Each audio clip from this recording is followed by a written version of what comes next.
우리는 지난 주일부터 이제 시편을 함께 읽고 묵상해 가고 있습니다. 지난 주일에 들어섰던 시편 1편에 대한 설명 중 여러분 기억나는 것이 어떤 것이 있으신가요? 이거는 질문이었습니다. 네. 생각해 보시라고, 떠올려 보시라고 질문을 드렸습니다. 시편 150편의 그 모음 한 편 한 편이 기록될 때에도 하나님의 영이 임하였을 뿐만 아니라 그것을 모을 때에도 그것을 고백하며 기도와 찬양으로 사용할 때에도 하나님의 성령은 그 가운데 임재하셔서 하나님을 믿고 예배하는 자들에게 은혜 베푸시는 하나님의 말씀 되게 하셨습니다. 1편은 이 시편 150편의 대문과 같은 역할, 문을 열며 사람들을 초청하는 역할을 하고 있습니다. 전체 150편 가운데 하나님의 분명한 메시지가 그 안에서 흐르고 있습니다. 이것을 함께 누려보고 발견하라고 초청하고 있는 것이 시편 1편이고 2편입니다. 특별히 시편 1편은 우리를 보라게 하시죠. 우리 안에 있는 악한 생각들, 죄된 행실들, 우리의 오만함과 교만함을 돌아보게 하시고 하나님의 복된 자가 누구인지를 우리에게 말해주고 있습니다. 하지만 시편 1편으로 복된 자가 누구인지를 완전하게 깨달을 수는 없겠죠. 하지만 복된 자의 삶으로의 초청장은 우리가 받았습니다.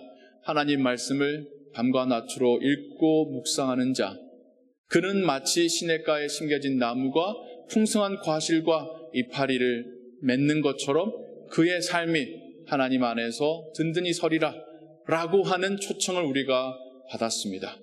그러면서 우리에게는 이제 궁금증이 생기죠. 이 복된 자는 누구일까? 어떻게 하면 내가 이런 복된 자가 될 수 있을 것인가? 그러면서 시편 150편을 관통하는 하나님의 메시지에 귀를 기울이게 되는데 시편 2편은 시편 1편과 함께 또 함께 균형을 이루면서 하나님의 말씀으로의 초대를 하고 있습니다. 시편 1편이 우리에게 질문을 던지고 어떤 바램을 일으켰다고 한다면 시편 2편은 앞으로 우리 앞에 펼쳐질 하나님의 그 메시지에 가장 핵심된 대답을 담고 있습니다. 시편 1편이 우리에게 궁금증과 기대감을 자아내겠다고 한다면 시편 2편은 하나님께서 우리를 위해서 준비하신 대답이 그 안에 담겨져 있습니다. 시편 150편을 우리가 함께 쭉 읽어가게 되실 때에 어떤 거는 굉장히 인간적인 이야기를 하고요. 어떤 거는 특별한 분에 대한 이야기를 하고 있는 걸 발견하게 됩니다. 그러니 우리가 조금 혼동될 수가 있어요. 줄기차게 사람에 대한 이야기만 하면 우리에 대한 하나님의 메시지구나 싶을 텐데 줄기차게 왕에 대한 이야기만 하면 이스라엘 왕이던 하나님이 세우실 왕에 대한 이야기로 이해할 텐데 시편 전체는 이 두 가지를 함께 담고 있습니다. 어떤 의미냐면 그렇게 하나님은 하나님의 나라의 왕과 백성을 만들어가고 계신다는 뜻입니다. 우리가 그 하나님 나라의 백성으로 다듬어져가는 과정이 시편 가운데 펼쳐지는데 우리만 다듬어진다고 해서 하나님의 나라가 완성되는 것이 아니라 그 나라의 통치자이신 왕이 세워져야 됩니다. 시편은 우리에게 그 왕이 누구신지를 또한 이야기해주고 있더라는 거죠. 시편 1편이 인간에 대한 이야기를 하고 있다면 시편 2편은 하나님이 세우실 왕에 대한 이야기를 하고 있는 겁니다. 그래서 이런 시들을 제왕시, 왕을 위한 시라고 별칭이 붙여지며 우리가 또 읽고 묵상하고 연구하고 있지요. 시편 2편이 그 중에 대표적인 시입니다. 시편 2편의 시작에서 우리는 1편과는 사뭇 다른 굉장히 어떤 감정이 섞여져 있는 표현의 시작을 보게 됩니다. 어찌하여 이방 나라들이 분노하며 민족들이 헛된 일을 꾸미는가? 1편하고는 사뭇 다르죠? 1편은 좀 잔잔하게 어떤 일종의 스테이트먼트 같은 어떤 그 서술형의 표현이었다 한다면 이 편의 시작은 이 질문 같지만 질문이 아닌 어떤 그 감정의 폭발을 우리가 듣고 있습니다. 어찌해서 이 세상에, 이 땅의 왕들이, 주권자들이, 통치자들이 하나님 나라에 대하여서 저항을, 반항을 꾀하는가? 그 뒤에 더 이어지는 이야기가 하나님의 통치를 마치 쇠사슬과 족쇄로 여기며 이것을 벗어버리자, 벗어나자, 하나님을부터 우리가 해방되자라고 계획하는가? 그러자 하나님께서는 한 사람을 지목하시며 내가 이 일을 이스라엘의 왕으로, 나의 왕국의 왕으로 세우노라. 내가 그를 시온에 세우노라. 그리고 내가 그가 원하는 대로 모든 나라들을, 모든 땅끝까지를 그의 소유와 통치 아래 두리라.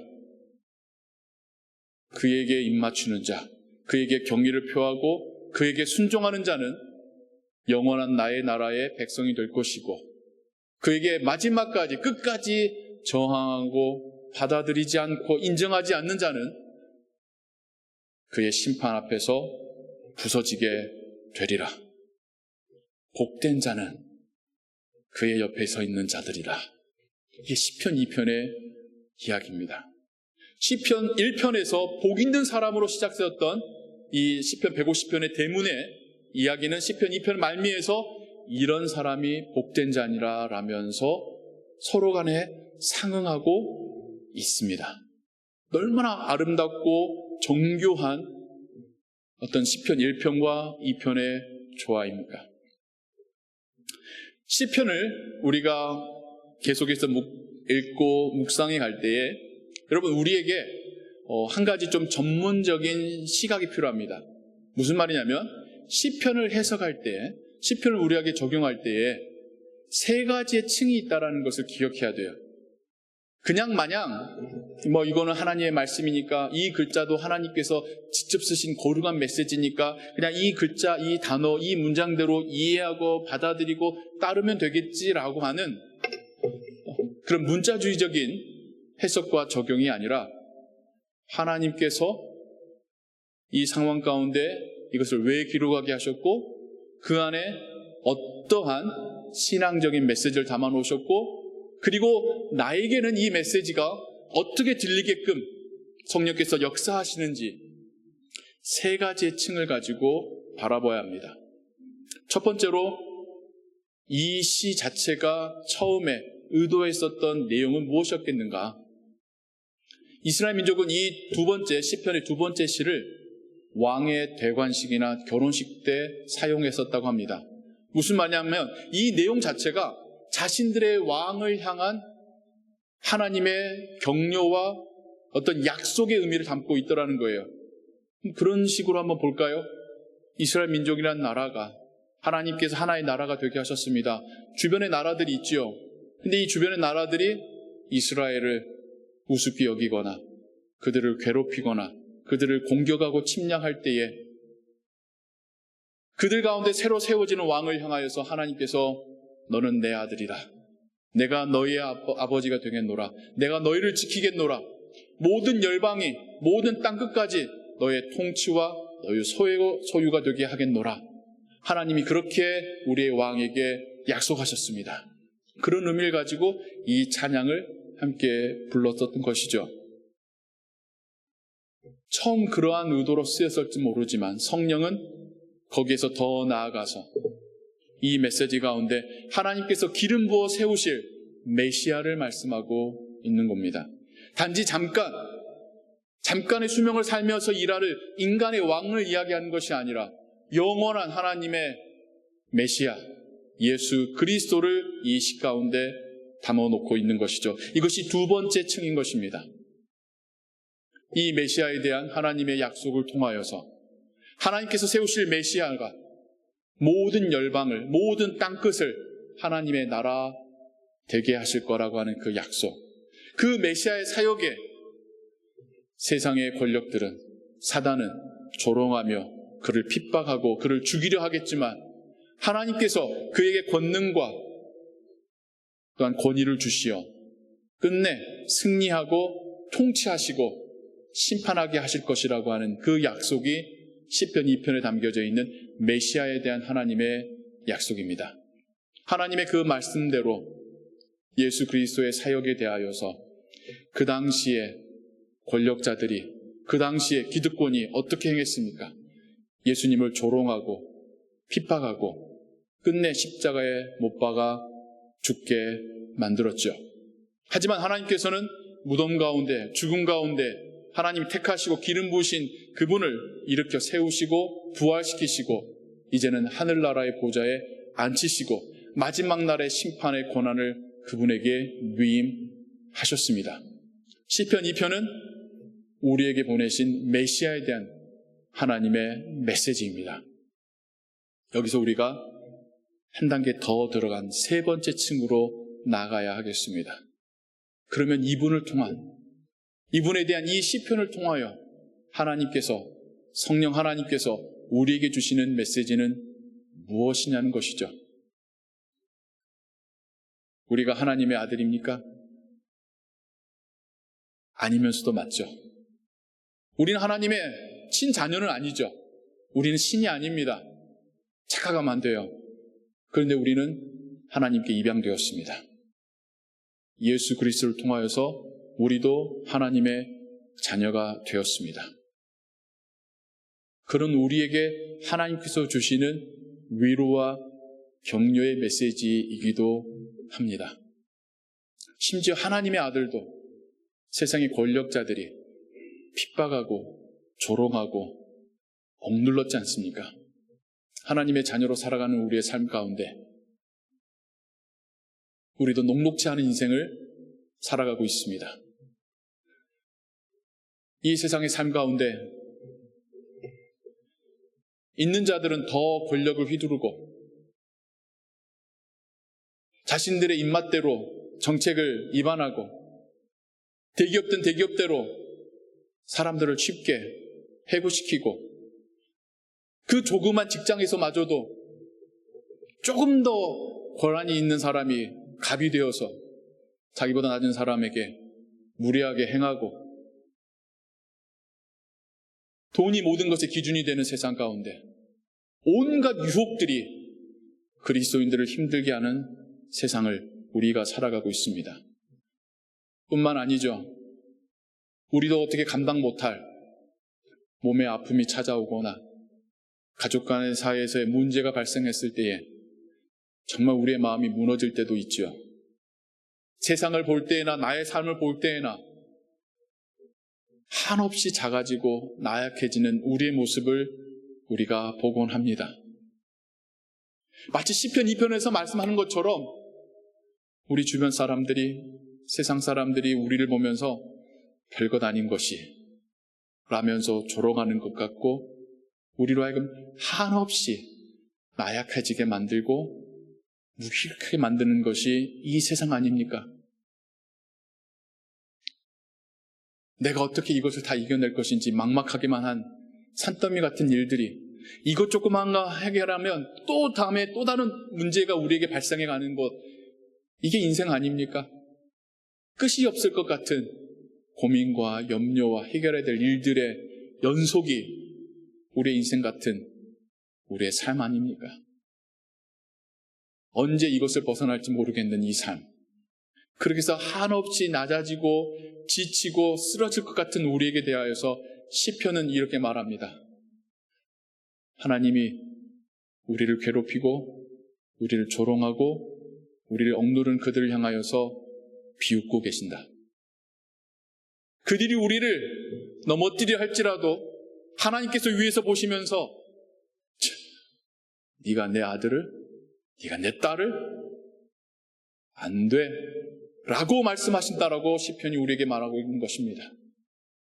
그러면서는 우리를 향하여서 자상한 음성으로 너는 내 아들이야, 넌 내 딸이야, 내 자녀야, 예수의 피로 산 내 자녀야, 내가 너의 아버지 되기로 결심했어. 그 어떤 것도 나의 딸과 자녀를 넘어뜨릴 수 없어. 하나님이 이렇게 선언하고 계시는 것입니다. 하나님이 세우신 하늘의 왕 예수 그리스도께서 심판하실 때에 우리가 그 심판대 앞에서 두려워 떠는 것이 아니라 그분 곁에 서 있을 거라고 시편 우리에게 이야기하고 있습니다. 얼마나 듬직한 자리입니까? 약간 우스갯 이야기입니다만은 길 위에서 여러분 경찰차 만났을 때에 어떨 때가 가장 불안하고 어떨 때가 가장 편하십니까? 경찰차가 내 뒤에 붙었을 때가 가장 불안하고 경찰차가 내 앞에 있을 때 가장 편하죠. 예수님의 심판 보좌 앞에서 그 앞에 서 있을 때가 가장 두려울 것이고요. 예수님 옆에 서 있을 때가 가장 든든할 겁니다.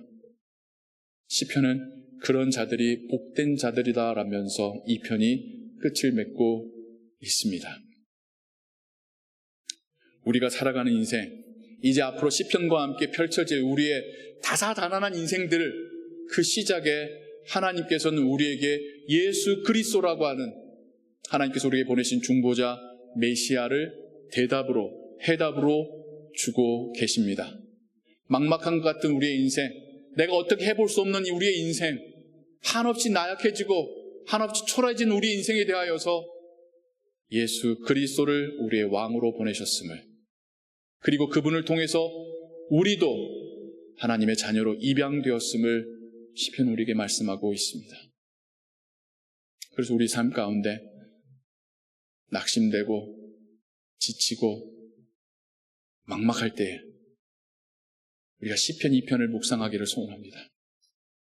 시편 2편에서 하나님께서 선언하시며 하시는 그 말씀이 다윗 왕에게만 주시는 말씀이 아니라 예수 그리스도에게만 주시는 말씀이 아니라 지금의 나에게 주시는 메시지로 너는 내 아들이다, 내 딸이다, 내가 너의 아버지 되었다라고 선언하시는 그 메시지를 우리가 말씀 가운데서 발견하며 듣게 되기를 소원합니다. 우리는 보잘것없지만, 우리가 할 수 있는 것은 너무나도 작지만 하나님이 우리의 아버지 되셨다라고 선언하실 때에, 그분의 성령이 우리와 동행하시고 우리를 보호하실 때에 우리의 이 인생 여정이 하나님 나라까지 이어질 줄을 믿습니다. 우리의 매일의 삶은 그렇듯 주의 영과 함께 살아가는 삶입니다. 시편 2편을 통하여서 하나님 주신 그 위로가, 그 소망이 넉넉하게 우리의 심령에, 우리의 가정에, 우리의 일터에 임하기를 주님의 이름으로 축원합니다. 기도하겠습니다. 사랑과 은혜가 풍성하신 하나님 아버지, 그렇습니다. 우린 정말 아무것도 아닌 존재들입니다. 그러나 하나님께서 우리에게 보내주신 메시아 예수 그리스도를 통하여서 우리를 하나님의 자녀 삼아 주셨음에 감사 찬양 올려드립니다. 하나님께서 예수 그리스도를 이 세상의 왕으로 삼으시고 심판주로 지명하셨습니다. 그리고 예수 그리스도를 통하여 구원받고 주님을 따르는 우리들도 주와 함께 하나님 나라의 백성 되게 하셨고 하나님 보좌 옆에 서게 하셨습니다. 또한 이 세상의 삶을 살아갈 때에도 그 어떤 우리를 향한 위협과 핍박과 조롱도 우리를 넘어뜨릴 수 없다라고 하나님 선언하셨습니다.